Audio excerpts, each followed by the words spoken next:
Hello everybody, welcome back to Planet X News. This is Scott from the Nibiru channel. It is July 30th, 2017, approximately 6:37 a.m. And ladies and gentlemen, we have moved into some solar wind coming from our sun due to several large coronal holes that were Earth-facing yesterday and moving into the day before. However, we've seen some increased earthquake activity, as you can see on your screen. But what is concerning are two rare earthquakes. One of them in the island country of Cuba. Now, Cuba does not get very many earthquakes. I'm just going to pull the information down for Cuba. And they had a magnitude 4.4 approximately 6 hours ago, very shallow, a depth of only 10 kilometers. Now, this was not a land-based earthquake. As you can see, I'm going to pull the map down here. It happened right off of the shore, magnitude 4.4. And taking into consideration that Cuba is only 90 miles off of the southern coast of Florida, meaning the Keys. If any of you are not familiar with the Keys, you're looking at some islands right off of the coast of South Monroe County here. Oh, it's about 150, 160 miles from the city of Miami. So that's not very far, folks. You know, they usually don't have earthquakes in, Miami or in the Keys. And this is kind of a rare earthquake here in Cuba also. Now, you do get some earthquake activity from time to time over in the area of the Dominican Republic and also around Puerto Rico. Now, we've been seeing a lot of earthquake activity. It's minor, magnitudes in the 3s, low 2s surrounding Puerto Rico. And they kind of get these little swarms of earthquakes from time to time. Another rare earthquake occurred, magnitude 5.3, only 3 hours ago in Uganda on the African continent. And once again, ladies and gentlemen, these types of earthquakes, these are very rare. They don't happen that often. When you report of an earthquake in Cuba and one in Africa, well, that's a little concerning. Now, there were a lot of other earthquakes. This one here in Bolivia 3 hours ago, magnitude 4.2. It was pretty deep, 225 kilometers deep. But getting back to Africa over here, this earthquake occurred 3 hours ago, this magnitude 5.3. An hour and a half ago, in the archipelago region, a magnitude 4.7, again, very shallow, only 10 kilometers deep. So you can see there has been quite a bit of earthquake activity overnight. Turkey has been getting hit left and right, magnitude 4.2, again, very, very shallow. We showed you the earthquake here in Bolivia that was very deep, 225 kilometers. And then right up here in Colombia, magnitude 4.5, again, very shallow. Now, there's been a lot of earthquake activity in California over the past several days. Nothing really to be that concerned about. However, right off of the northern coast, right around Eureka, California, there were a few earthquakes here right along the Juan de Fuca and Gorda Plate that leads up into Cascadia. That's something that we would all definitely fear for everyone living on the west coast of the United States. Taking a look at what is actually occurring on our sun today, it's rather interesting. This was the large coronal hole that is facing us and slowly moving away. But as you can see right here, and if you watch very closely, you're going to see this coronal hole open right in front of your eyes. And it's quite large. If you pay very close attention to this area where my pointer is, you'll see this coronal hole open and then start to close slightly as it turns towards the Earth. Once again, we have this large coronal hole at the top of the sun that is actually blending in to this coronal hole right here.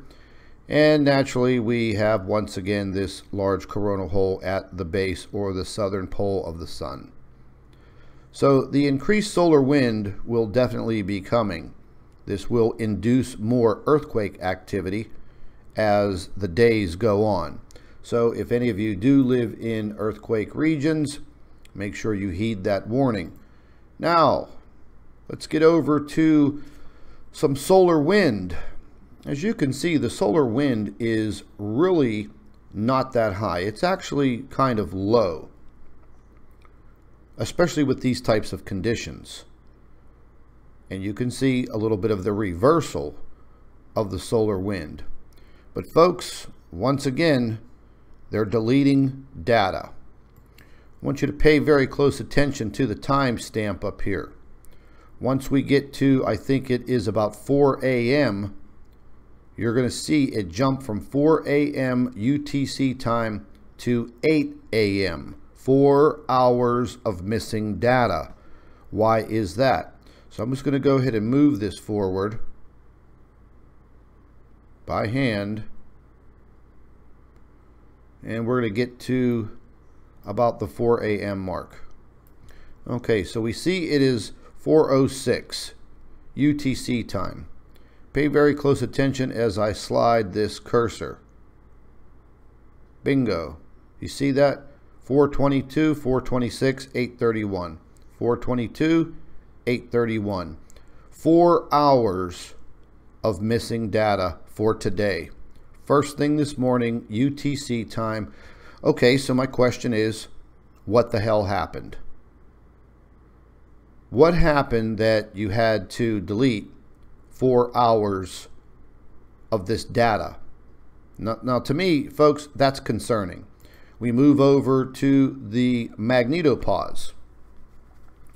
Once again, you can start to see very erratic conditions start to occur. Once again, the same thing will apply. As we move closer to 4 a.m., they delete the data. I'm going to stop it right there. We're going to move slowly to, let's see here,